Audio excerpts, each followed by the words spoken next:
Here's how to answer this question. For your convenience, let me write the production function again here.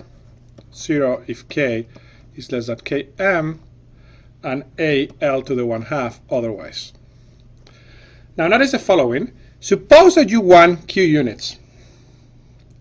If you want q units, to get q, you need al to the 1/2 equals q, which implies that you need to spend L equals q squared over a squared units. You also, of course, need to buy at least this capital, otherwise you don't get it. So what means that the total cost of producing q units under this production function is going to be the cost of that capital, RKM, plus the cost of the labor that you need, W q squared divided by a squared.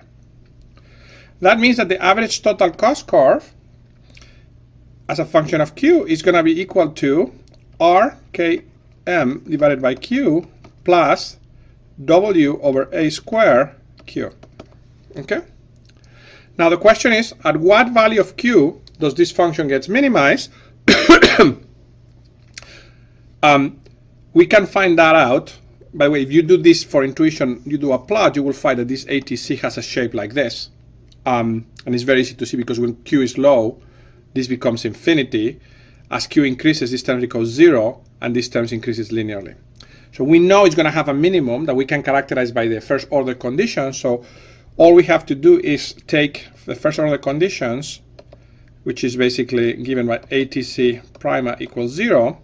And all we have to do, this is going to give us that W over a squared minus RKM q squared equals to 0. And if you do the algebra, this implies that q has to be equal to a square root of RKM divided by W. That's the solution.